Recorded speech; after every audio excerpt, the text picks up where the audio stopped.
The Wendish Crusade, Europe's forgotten religious war. In the 12th century, the great waves of the Crusades were not limited to the Holy Land. While knights and warriors fought in distant lands to reclaim Jerusalem, another campaign was waged much closer to home, against the pagan Slavs of the Baltic frontier. This was the Wendish Crusade of 1147, a military campaign launched as part of the larger Northern Crusades, sanctioned by the Catholic Church and carried out by the kingdoms of Germany and Denmark. But was this truly a war for religious salvation, or was it driven by the hunger for territorial expansion and political dominance? The Wends, the last pagan stronghold in Northern Europe. The Wends, a collective term for the Slavic tribes inhabiting what is now Eastern Germany, Poland, and the Baltic coast, had long resisted Christianization. While much of Europe had already converted to Christianity, the Wends held on to their ancient polytheistic traditions, worshipping deities such as Svarog and Perun. These Slavic tribes often clashed with their Christian neighbors, engaging in both raids and trade along the borderlands. By the mid-12th century, the Christian rulers of the Holy Roman Empire saw the pagan Wends as a direct threat to the stability of the region. The expansionist ambitions of German nobles, combined with the fervor of the Crusades, led to a justification for a holy war against the Wends. The call to crusade, religious zeal or strategic gain. In 1147, Pope Eugene III issued a papal bull encouraging Christian rulers to wage war against the Wends, promising the same spiritual rewards, such as indulgences and remission of sins, that were granted to those who fought in the Holy Land. This decree came at the urging of Bernard of Clairvaux, a leading figure of the Second Crusade, who saw the opportunity to spread Christianity by force among the remaining pagan populations of Europe.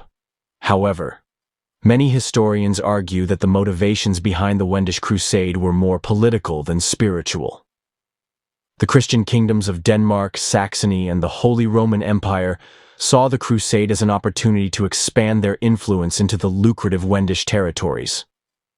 The Wends controlled key trade routes, fertile lands along the Baltic Sea, and strategic fortifications, making them an attractive target for conquest. The campaign begins, a war of conversion or conquest. The Wendish Crusade was led by prominent figures such as Duke Henry the Lion of Saxony, Albert the Bear of Brandenburg, and King Valdemar I of Denmark. The armies set out to invade Wendish lands, aiming to convert or destroy the pagan strongholds.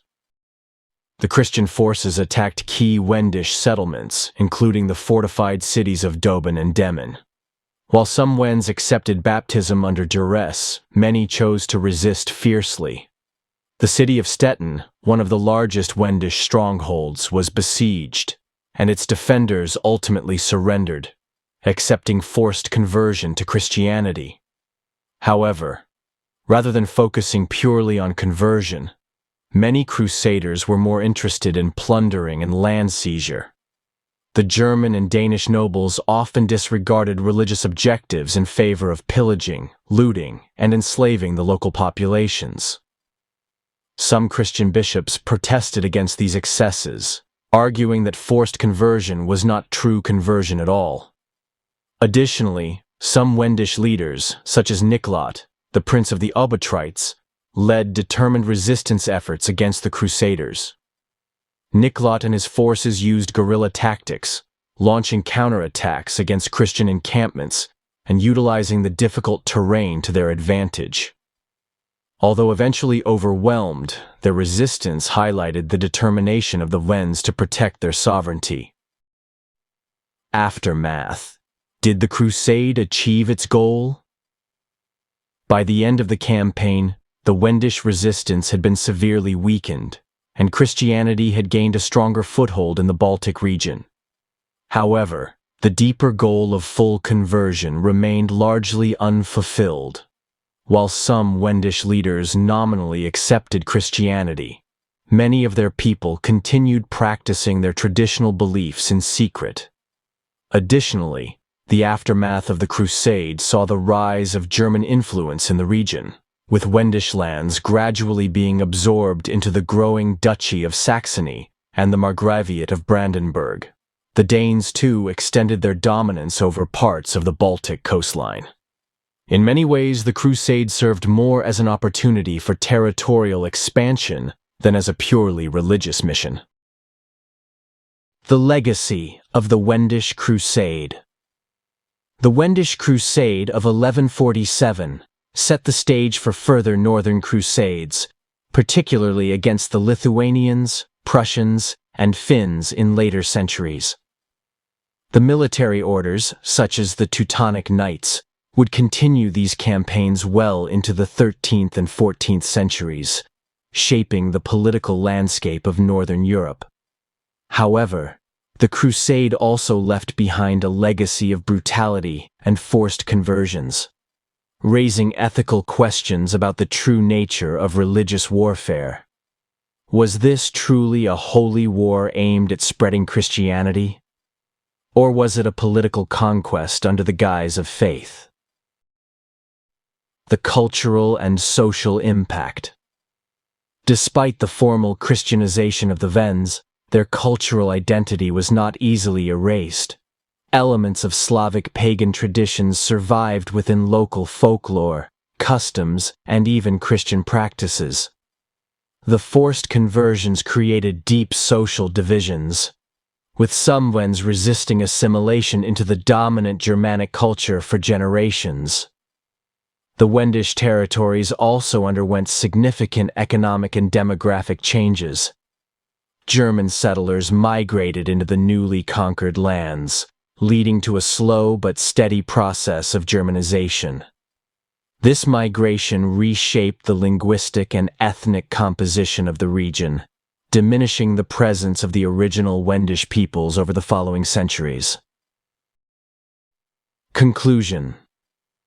A war of two faces. The Wendish Crusade occupies a complex place in history.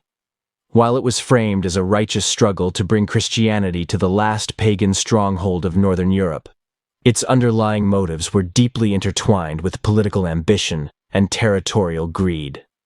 The Wends fought not just against religious oppression, but also against the encroachment of foreign rulers who sought to erase their culture, autonomy, and traditions. Though the Wends were eventually absorbed into the Christian world, their legacy endures in the echoes of Slavic history and folklore. The question remains, was the Wendish Crusade a true act of faith, or just another chapter in Europe's long history of conquest disguised as a divine mission? Regardless of the answer, one thing is certain: the Baltic frontier, once the last refuge of Europe's pagans, would never be the same again. The Wendish Crusade was both a religious war and a political conquest, serving as a grim reminder of how faith and ambition often intertwined in medieval Europe.